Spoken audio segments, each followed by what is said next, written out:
Hey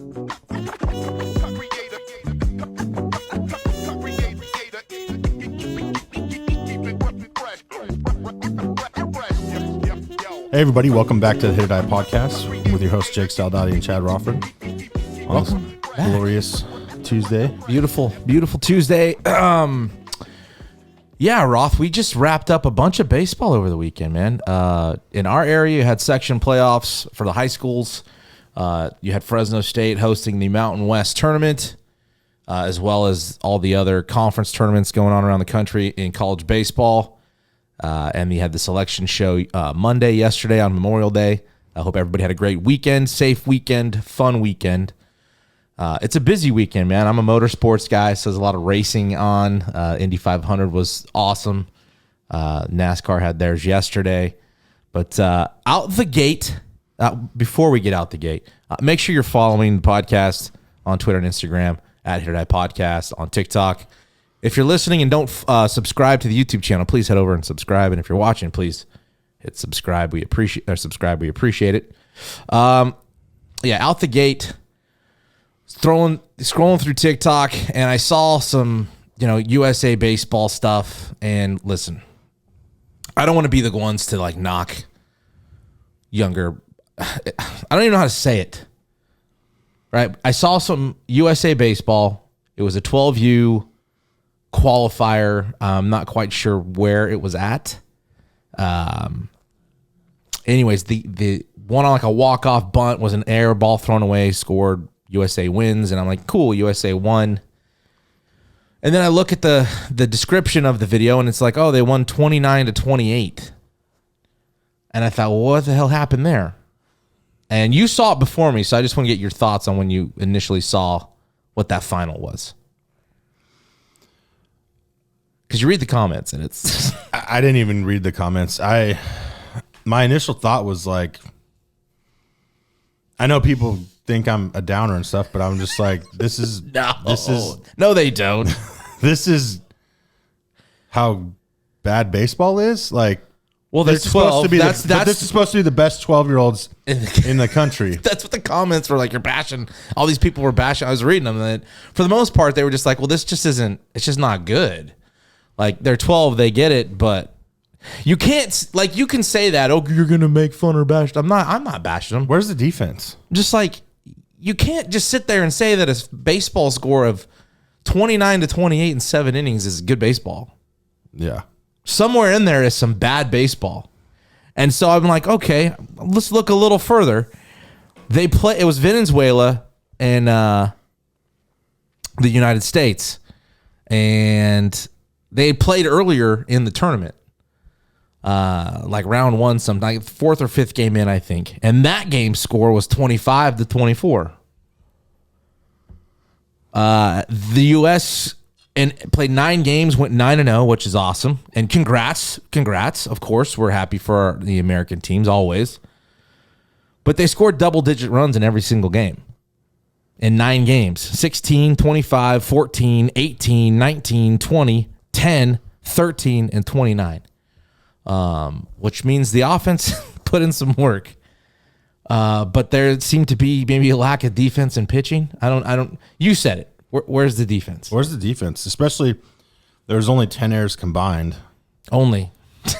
I mean, for 12U, though, you think there'd be more than that. I mean, you would see 10 errors combined in a high school game. You've seen it at higher levels. Yeah. So, I mean, I would think with 28 and 29 runs, I would be in double-digit errors. Plus, they said, like you pointed out, there was 28 RBIs. Not one of, so all runs. So just that last one was on an error, scored on an error. Well, I mean, that obviously was an error. Yeah. So I guess, 28 of the 29 runs were actually driven in. Which, again, makes little sense to me that that's possible. Well, you're saying that the U.S. had given up 10 unearned runs to Venezuela, though. That makes more sense to me. In that age group, yeah. Yeah. And again, I understand they're 12U, so I'm not trying to. It's just so like the 4 errors that Venezuela made, no runs scored on any of those errors except for one. I think, I don't know. I just thought that was kind of. It seemed like that was the best matchup of both games, obviously through. But I mean, congrats! I just thought that was kind of an eye-popping score. There's questions in there, not trying to be mean at all. No, I just don't remember even us in 12 years old. Okay, but see, scoring that's many runs. We've beat this into the ground a bunch of times too. Like that's where the words when I see elite in like youth sports, that's don't say that. This is why you don't say that. Because these if it are was an elite baseball game, it would have been 2-1 or 3-2. And here's the other thing: they played 9 games in like 10 days, 9 days, and I don't know how many. I think the roster was like 18 with 10 or 11 pitchers. Well, you had 5 throw in that game, and they threw 217 pitches in 7 innings. Well, so what was the pitch count? So you had 2 innings pitched, 69 pitches. Inning and 2/3 pitched, 43 pitches. 1 inning, 1 1/3, 67 pitches. Yeah, 217 for 7 innings. For 7 innings, for 12U, between 4 guys, 5 guys, 5. And that's 1 game. Yeah, They played 9 of those in 10 days. Yeah, I mean that's So those guys, if they only have 11 pitchers, 5 of them can't pitch for the next week. Well, and they pretty much USA kind of ran it. I mean, they handled their way through. Other than Venezuela, those are the only 2 tough games they really had. I just thought the score was kind of eye popping, and you start looking at certain things, and you have some questions, and is this where youth baseball is at today? Like, yeah, just playing games and not the fundamentals aren't there. That's what I think, in my opinion. Because I think if the fundamentals are there, the other team's not scoring that many runs. Like, we get hitting. Well, and listen, they combined, I think, what you said, 10 or 12 home runs? Yeah. In 1 game?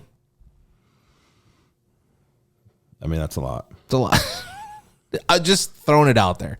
It caught my eye. I wanted your take and anybody else's take out there. Again, through the comments of USA's post, it was, for the most part, people like, this is not good. Why are we praising this?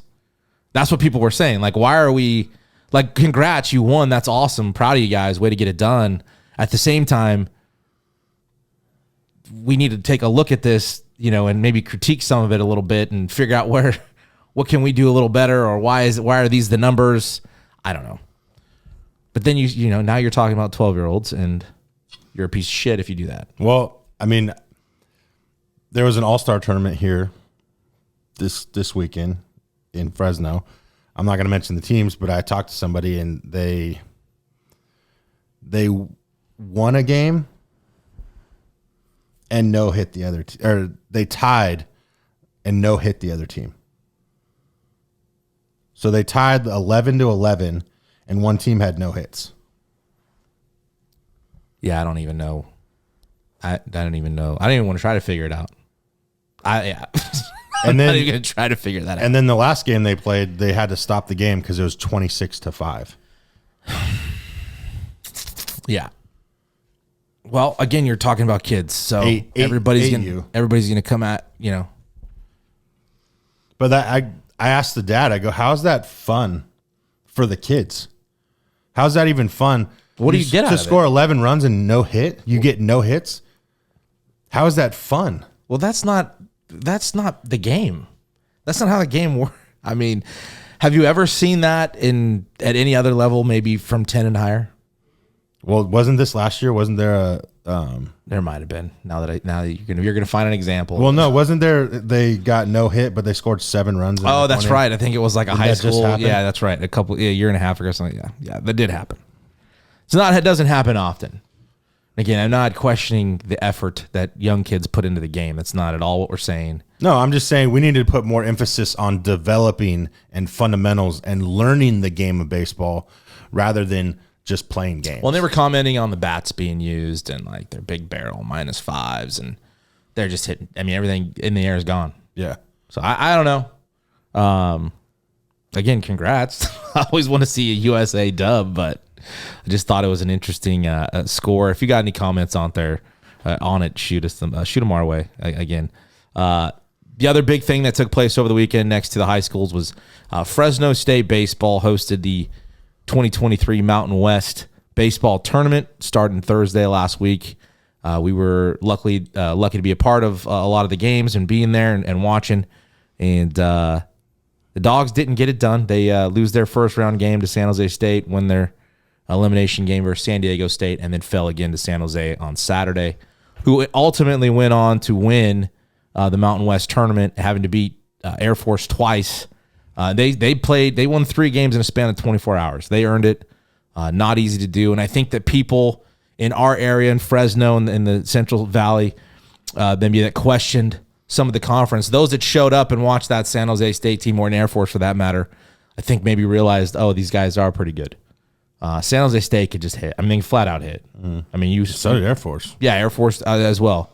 And listen, the Dogs, it wasn't from a lack of fight Saturday. I mean, they kept clawing back and clawing, just couldn't get all the outs, man. They just couldn't keep San Jose State at bay. It's just a good baseball team. Yeah. Congrats to the Dogs. I mean, listen, they earned their way into this thing. They finished strong. They finished they didn't lose a series at home, right? So get to 30 wins, which is hard to do. Just really happy. The crowd was great. I mean, that Thursday night game, I know it was not the results that we wanted or the team wanted, but to see the crowd show up like that was pretty awesome. There's another good crowd Friday and Saturday to support the Dogs. And I'm sure that meant a lot to the team, obviously the staff. It's pretty cool, man. And also, just thank you to some of the people that came up and mentioned the podcast to us. Some of the Sacramento folks was pretty cool. And just other people that are a fan of what we do. And I just want to say thank you. We appreciate that.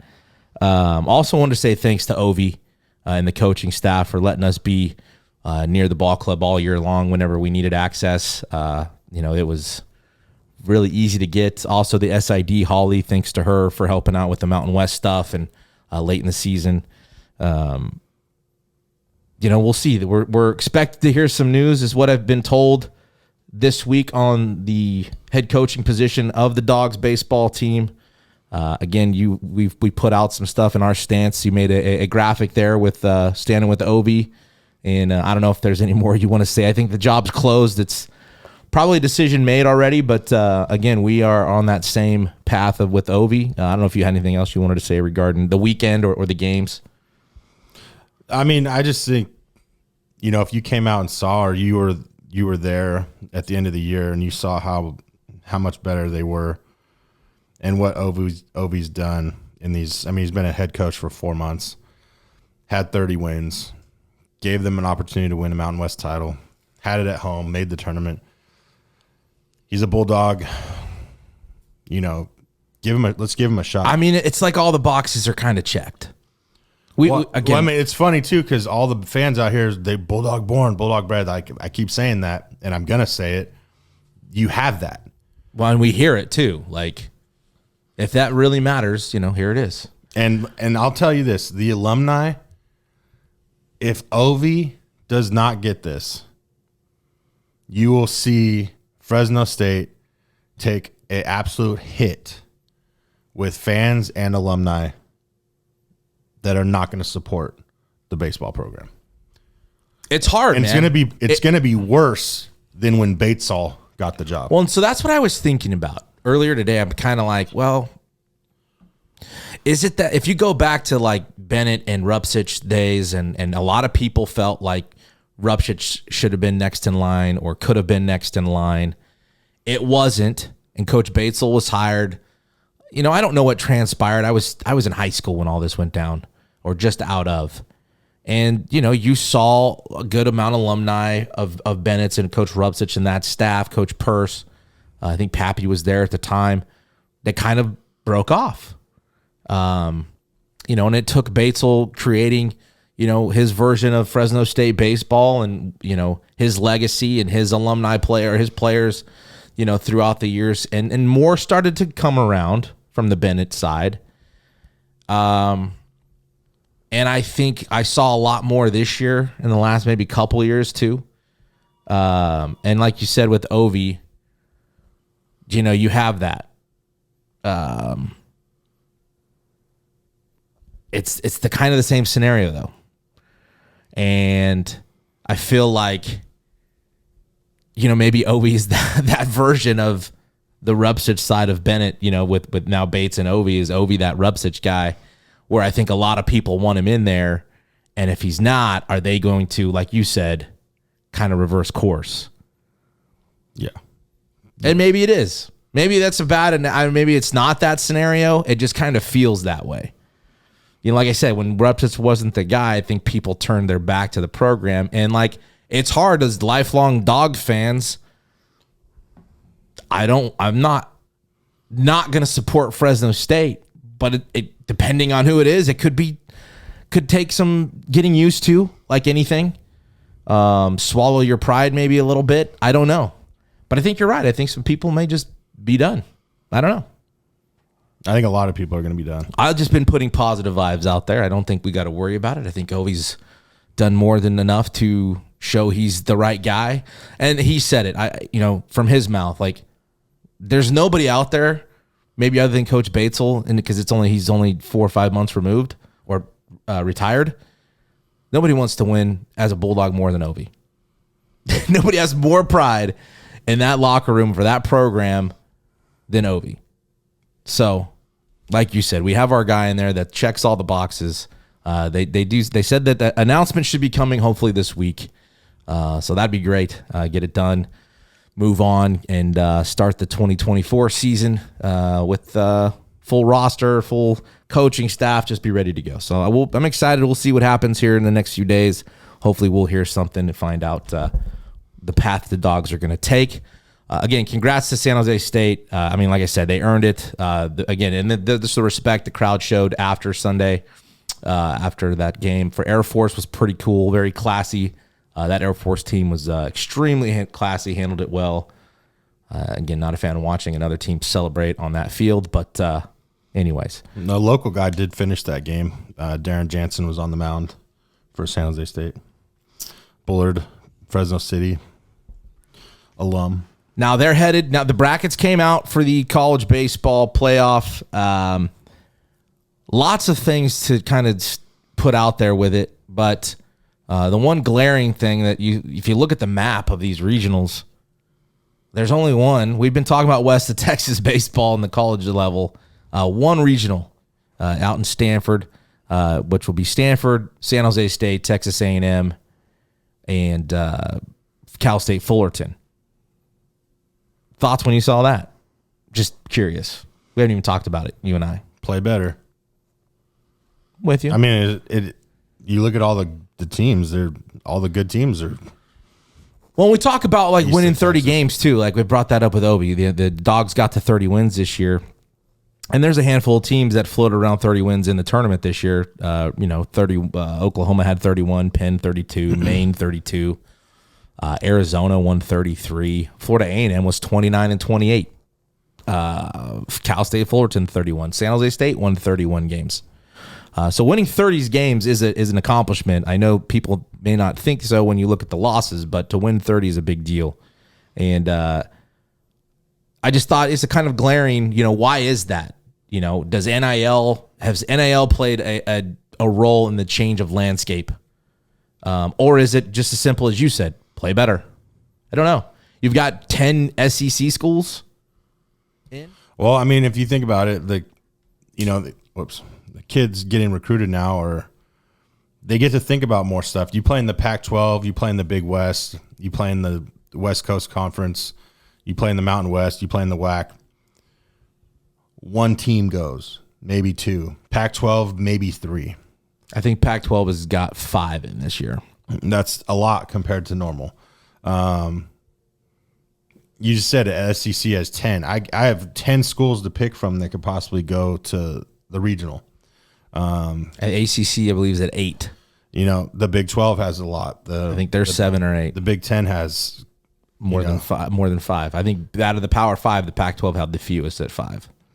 So I mean, if you're a kid and you want to go play for a contender for Omaha, the best baseball is the chances go up when you go to a school over there. And even at a school like Kentucky was 36 and 18, Auburn was 34 and 21, and they're a host site. You go 34-21 in the Pac-12, or you might not even get in. You don't know, I just think the baseball, it's better over there because there's more of a chance to get to a regional.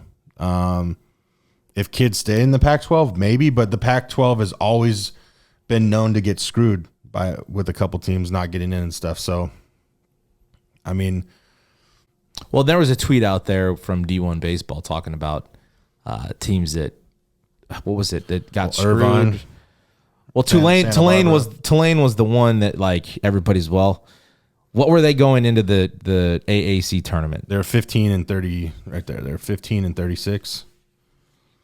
But that conference takes every team in the tournament. Yeah. And we brought this up last week on the Mountain West. So was there say 8 conference? There's 8 tournaments. 8 conference tournament or 8 conference teams? 8 conference and teams. all 8 go. All 8 go.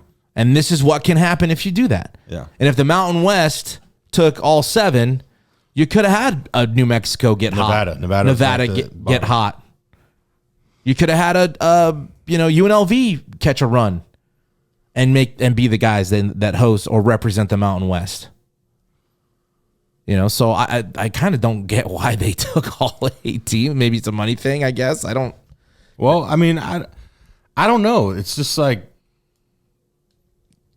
I don't know. There's no stipulation on wins and losses when you take teams into the tournament, I guess, for overall record. So the top 4 would have been East Carolina, Houston, Wichita State, and UCF. And they're all 500 and above. If they ran it like the Mountain West. So instead of taking all 8 teams, you have 4 teams that don't make it.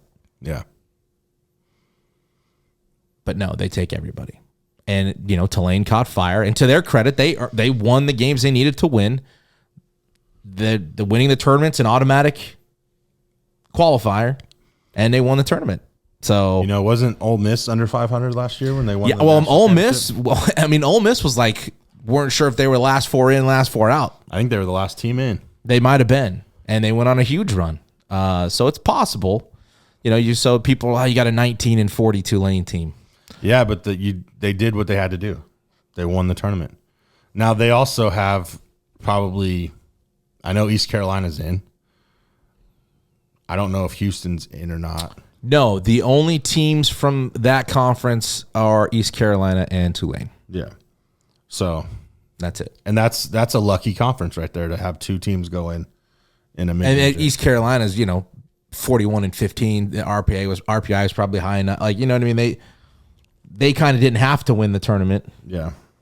But you're not in that position out here.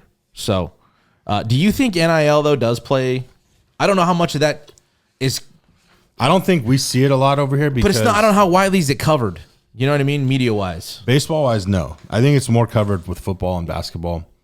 I think baseball kind of keeps it under wraps because, we've always just there's no scholarship money. But I think we also don't see it as much out here because the SEC is just taking over that aspect of it as well with the portal and offering guys money and that kind of thing. And, with Skeens from LSU, the pitcher that was at Air Force, he would have been the first pick overall if he stayed at Air Force. Right. So what did he get offered? It's just. Well, Tommy Tanks, too, you already established yourself as, he's only a sophomore. I know, but I'm just saying, like, you've already established yourself at NC State. Like, granted, LSU is. But they also didn't make the tournament last year. True. And they had an argument to make the tournament. So that's the thing. Like, I could be Tommy Tanks and put up years, but I want to win. Yeah. I want to go to the tournament. I want a chance to win a national championship. And the portal is the best option, and I get to make some money. I don't know. It's tough. It's a tough decision because I do believe, there's pride in you getting a scholarship somewhere and you kind of stick with it. But nowadays, I mean, I don't think that matters anymore. All that matters is winning and going to the tournament. Do you want to pick some regional winners here? You want to go through the bracket? Sure. Who do you got? Where are we going? Left side. We did this last year. We did the whole thing though. Let's just go regionals. We'll go one setup as a time. So Wake Forest, Yeah. getting out of their bracket as a host seed. You got Alabama, Nichols, Troy, Boston College. Alabama, and there's nobody there. That's a terrible regional. You got Miami hosting, Maine, Louisiana, and Texas. I'm gonna go Texas. I think I'm going to go Texas as well. You got the Stanford regional, which this one's going to get interesting, honestly. Yeah, we talked about This is not an easy one. Stanford hosting. They'll open up against San Jose State, and you got Cal State Fullerton, and Texas A&M playing. Who's surviving? I think San Jose State beats Stanford. You think so? With how hot they're playing right now and the way they're hitting, I do. Stanford, they always make it interesting at home, too. They did. Was it last year against Texas State? They had to go and hit some late home runs to get through. Yeah. And then Fresno State in 19. They've had some interesting regionals at home. They've gotten through them, but that's never an easy one to win. I'm gonna go A&M. You're gonna go A&M through, huh? I think I'll stick with the host. I'll go Stanford gets through. LSU, you got the LSU, Tulane, Sam Houston, and Oregon State. Tulane's scary with those 19 wins. I'm gonna roll with LSU. Yeah, me too. As much as I don't want to. Kentucky, Ball State, Indiana, and West Virginia. I'm going West Virginia. I'm also going West Virginia. Auburn hosting. Again, you mentioned 34-21 hosting. Penn, Samford, and Southern Miss. I'm going Southern Miss. Well, I'll go Auburn then. Just change it up a little bit. Clemson hosting. Here's one of the best regionals right here. You think so out of all of them? No, look at those teams. Yeah, dude. Clemson, Lipscomb, Charlotte, Tennessee. Clemson's hot right now. But can you ever root for them, being that they ended your season there, and you got to kind of hate them, don't you? No, I don't. Because you know why? Why? They had some of the greatest fans. Did they really? I loved it. Considering what you had to deal with in Arkansas to that? Arkansas was terrible. Day? Yeah, it's night and day. Clemson was awesome. They were great. They were on you the whole game, but after the game, they respected the hell out of you. I remember being at a Ruby's after we lost game 1, and my roommate, Jake Howleo, his family went to the Super Regional, and they took me out to dinner, and we were at a Ruby's, and I don't know how many fans came up to us. They recognized me, of course, because I'm bigger than everybody.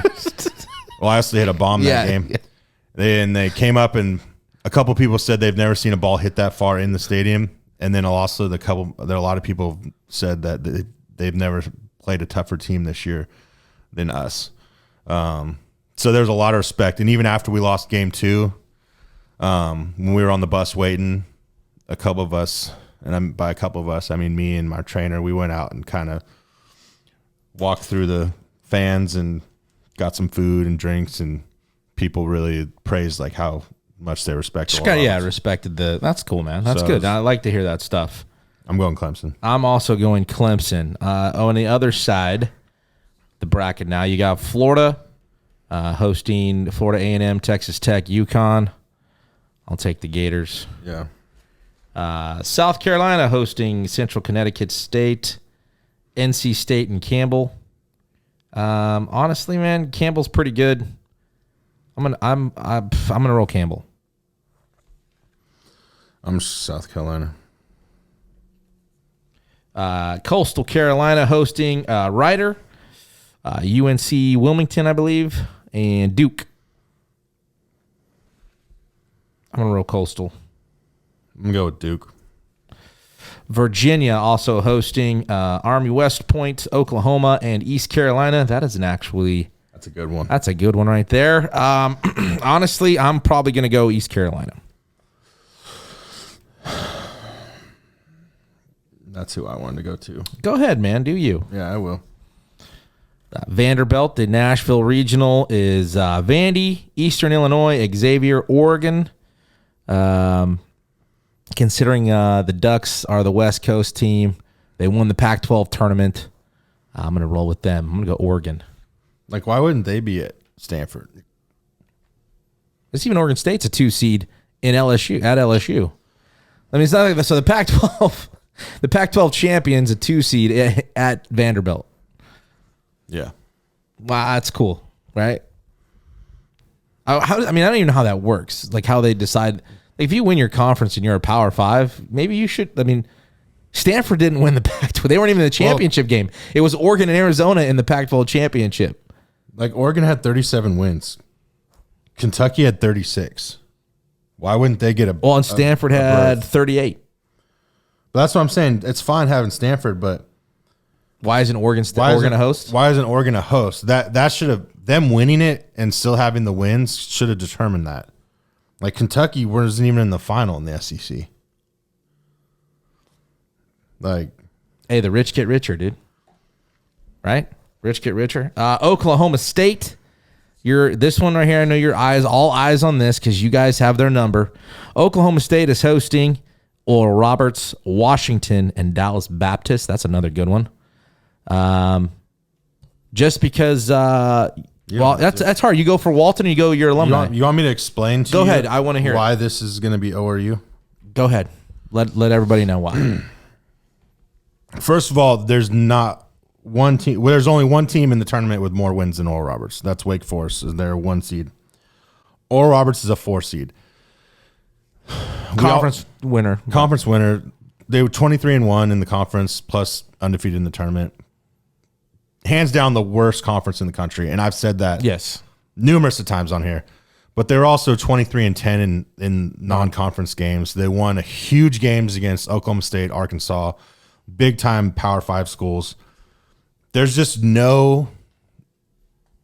I mean, to be a 4 seed and have 46 wins is absolutely ridiculous. And I bet, and who knows more than Oklahoma State? Do you think they're happy that's Oklahoma their first State round? Is not happy. No, that they're here because I'm not sure Oklahoma State has beat ORU in the last 10 years. At least in the last 10 years, maybe it's got to be less than 5 times. I'm not going to say we're gonna have to go look now. We got to go look. But ORU owns Oklahoma State, so this is the only way it works out. But DBU has ORU's number. They've always played us tough. They've always, I mean, I think we beat them. I only played them 1 year. I think we beat them, but barely. But DBU always plays ORU tough. So if this works out right, ORU has to beat Oklahoma State. Washington has to beat DBU. Because ORU will beat Washington and go to the championship. But if ORU plays DBU, if DBU beats Washington, that DBU-ORU game is going to be the winner of the tournament. And I'm sorry, Oklahoma State will not beat Oral Roberts. The chip on the shoulder. All right. You heard it here. So you heard it here. All right. So we're going ORU. As much as I love Coach Walton, facts are facts. But I'm going ORU because I just have a feeling about this team. This team, and I've talked to a lot of my buddies at ORU, this team, it seems a lot like our team in 06. Like the chip, the nobody gives a shit. We're beating everybody, and not just beating everybody. We are destroying everybody, which is exactly what we did. And I mean, I like Oklahoma State. Take them. So I'm gonna go. I'm gonna go the Cowboys. Indiana State hosting a regional. That's wrong too, by the way. 42-15. Why? I mean, what makes them? What conference are they in? It's a good question. Hosting Wright State, North Carolina, and Iowa. I really don't know where to go. Iowa, I know Iowa's got some arms. And I'm you know what? I'm going to roll Iowa, I think, getting out of there. I was going to roll Iowa or North Carolina. Do you, my friend? Yeah. I don't care if we're the same. I'm just going Iowa because I really think that. And the last one of regionals is the Arkansas Regional hosting Santa Clara, Arizona, and TCU. And I think I'm going to go with Arkansas here. Always like Arkansas.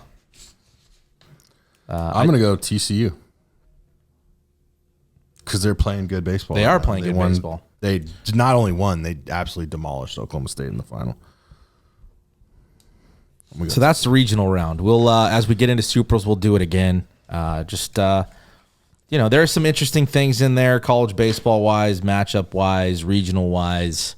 I know they mentioned RPI, like reevaluating some of the ways or criteria they use for teams to get in or how they do things. So we'll have to wait and see on that. But that's what bugs me. I'm sorry. The Indiana State thing bugs me. They're 42-15. In what conference? Do we know? I mean, it can't be.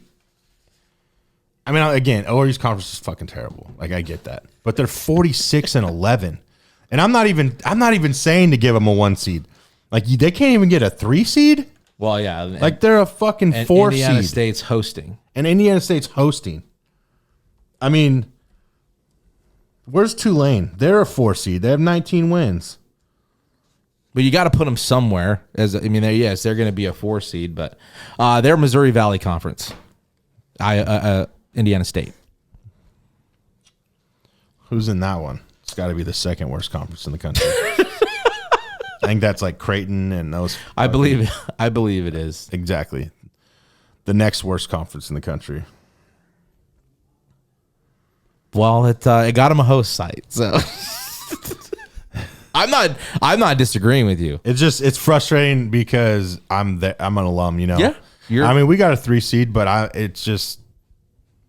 46-11, like almost one of the best records in the school history. Well, and so knowing that every year you have to schedule a tough non-conference. You don't. And have they do though. Yeah, they do. That's the thing. Well, 23-10 is not freaking bad at all. I think anybody would take that. So, as the college baseball and the World Series approaches, and it's fun, man. It's a fun tournament.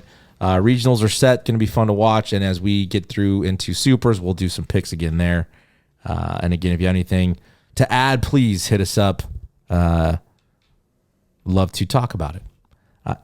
Lastly, the high school baseball in this area in the central section, all the championships took place last weekend while the Mountain West tournament was being held. So we were at Fresno State. We didn't get to cover any of the high school games for the championships. I think ESPN locally broadcasted some stuff and there was posting there. But no, they didn't really do a good job. No, I mean, nobody was really posting scores. I was kind of surprised.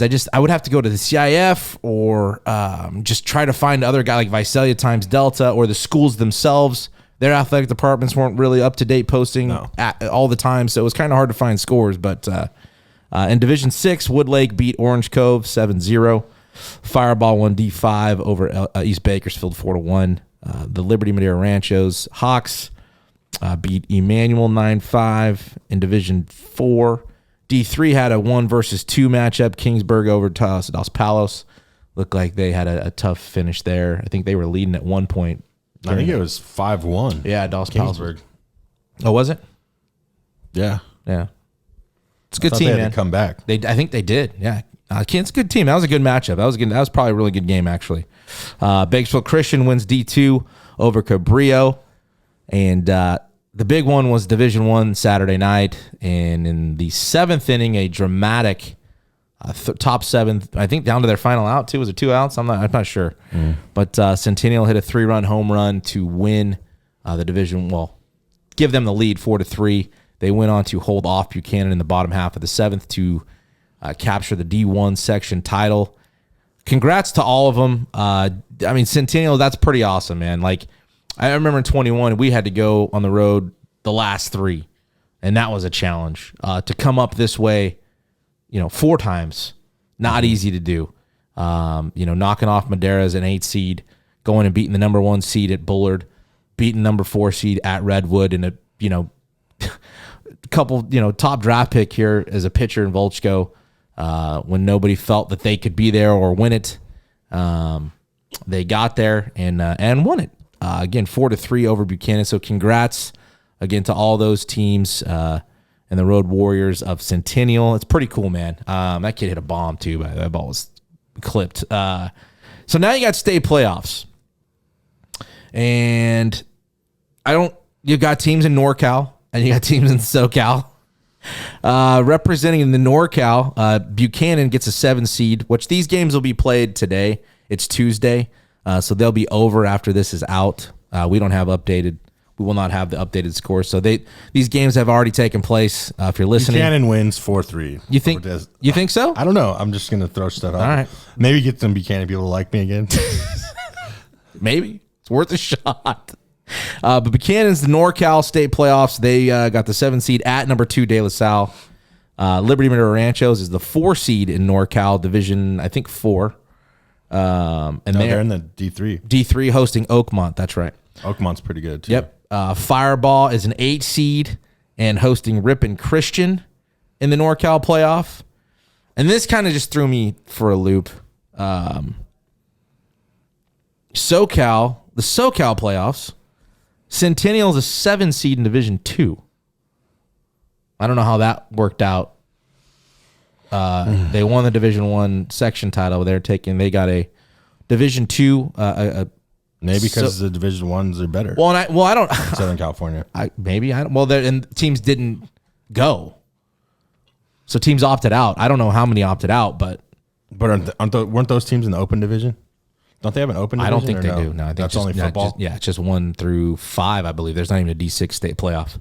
So SoCal, Centennial is the number 7 in the SoCal D2 state, and they're at South Hills. Cabrillo, also in the SoCal, is a number 8 in Division 3, and they will be at San Marcos. Bakersfield Christian is a number 2 seed in Division 3 and will host Long Beach Poly. Woodlake is a number 6 in Division 5, and they are on the road as well.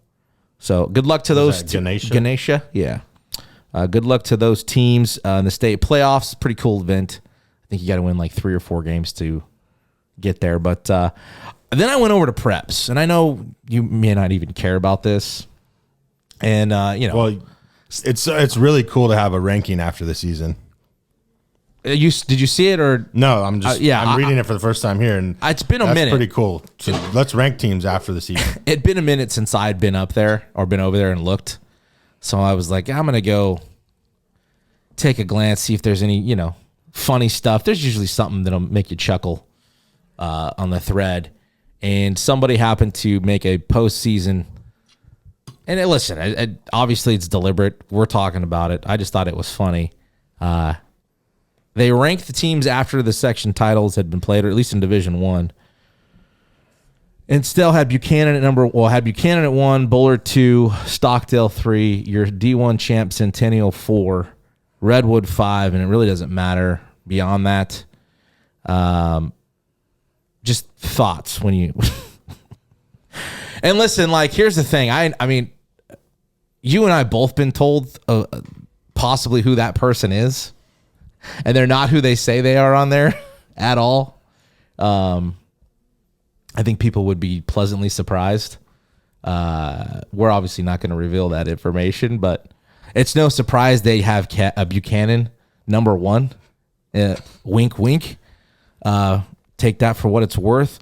I mean, considering that and Bullard number 2. Listen, Bullard had a good team. I'm not saying they weren't good, but the CMAC was awful. It wasn't a great league. The track. It wasn't as good as the Bakersfield league. Let me even add to that CMAC. The coach of the year wasn't Tom Donald. The pitcher of the year wasn't a Bullard kid. So could you argue politics had to do with that? I'm just being devil advocate. Obviously, I'm happy with who won the awards. How would that be politics?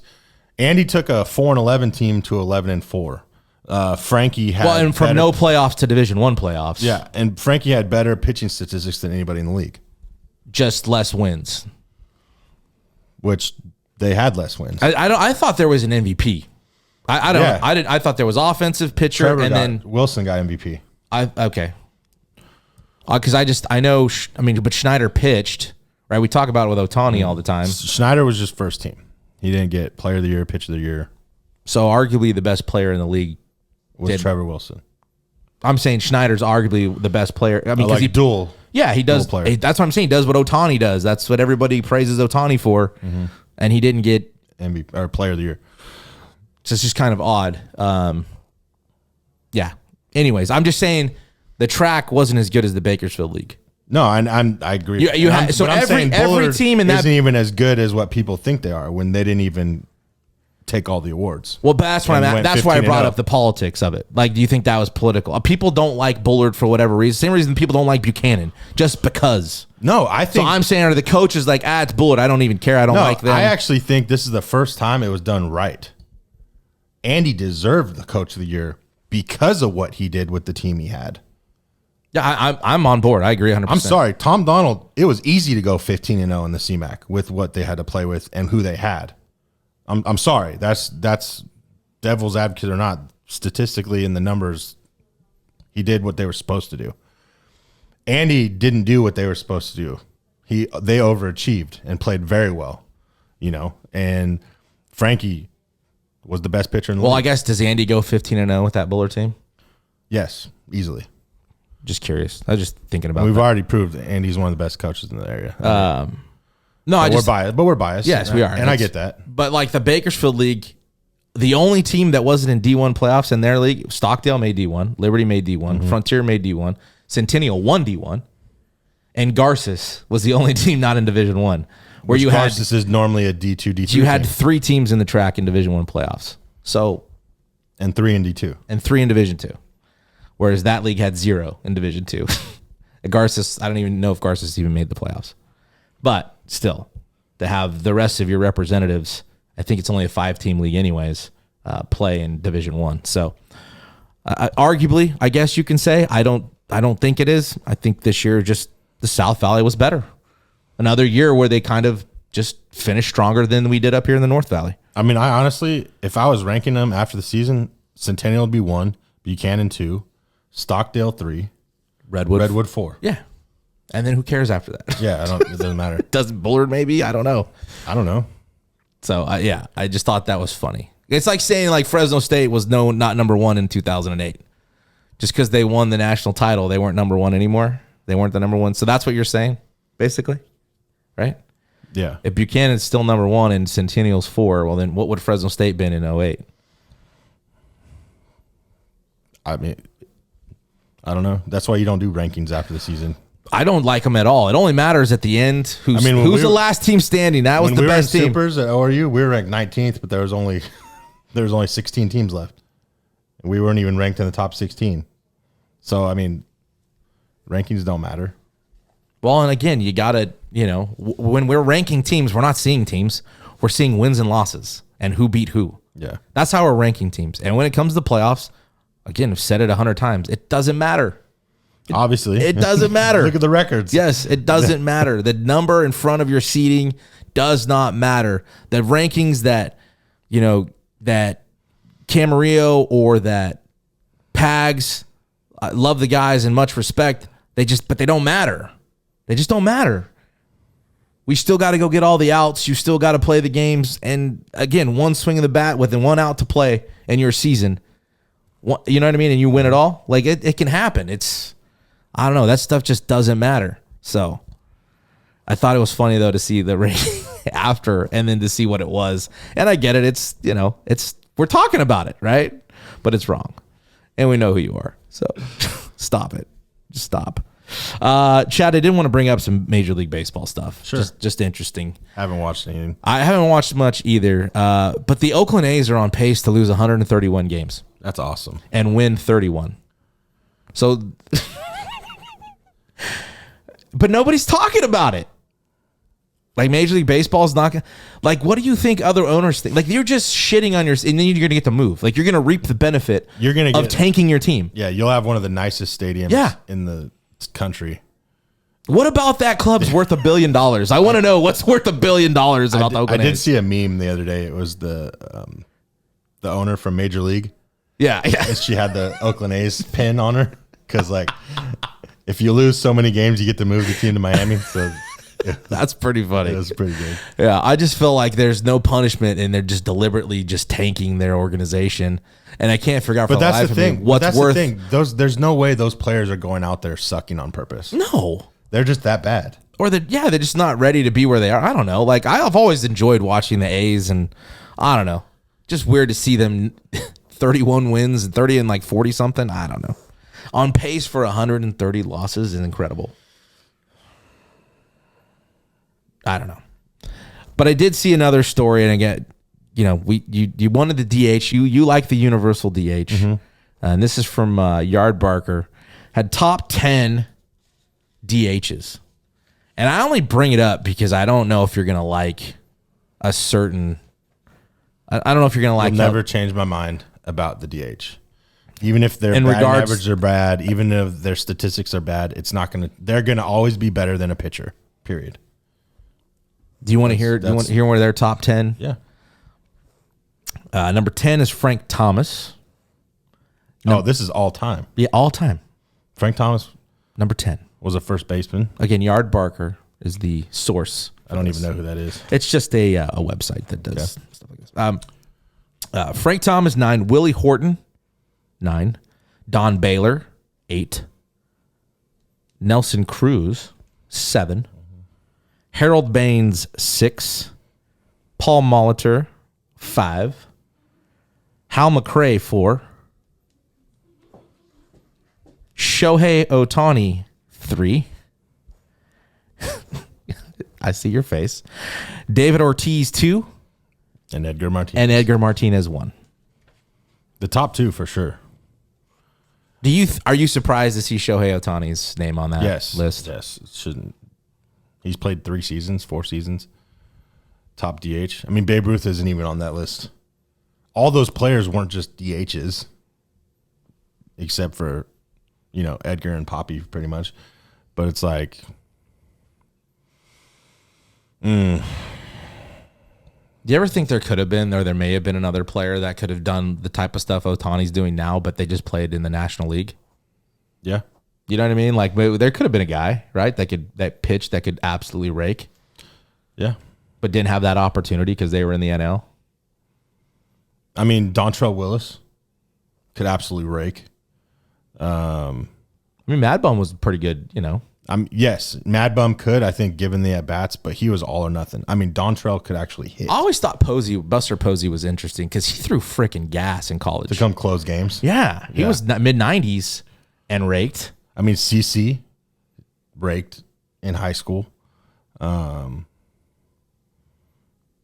Yeah, I mean, we'll never know, though. It's just... Now you just hope there's somebody else. That I guess it's just kind of weird to see. Listen, Ohtani's a stud. Like, I'm not hating. All these guys' careers are over. You have a handful of Hall of Famers. Well, Nelson Cruz is the only one I think still active. Yeah, that's on this list. But you have 4 or 5 Hall of Famers in there as well. I think Jim Thome was in the top 20. The list is the top 25. I only did the top 10. How's Jim Thome? How's Shohei in there over Jim Thome? Jim Thome has 500 home runs. Because he's Shohei Ohtani. I mean, how's Rafael? But this is always the argument. The best, he's the top number 3 DH of all time. Shohei Ohtani. No, he's not. He has no career.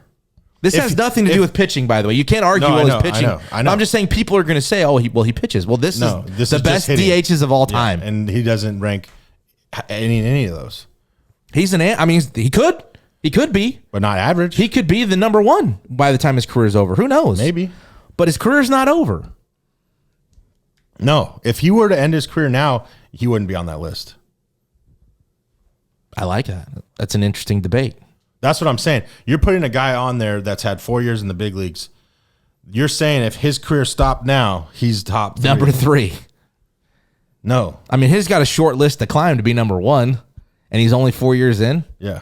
I don't know why they had him at 3, but I thought it was. I mean, thinking now, like Jim Thome, freaking. He was like 20. What about Eddie Murray? The list is random. It's again, Yard Barker's the source. Go check it out. Albert Bell. Yeah. I mean, there's so many different guys that were DH'd, and I mean, Jose Canseco. If you want to put, because a lot of those guys were DHs, but they were position players too.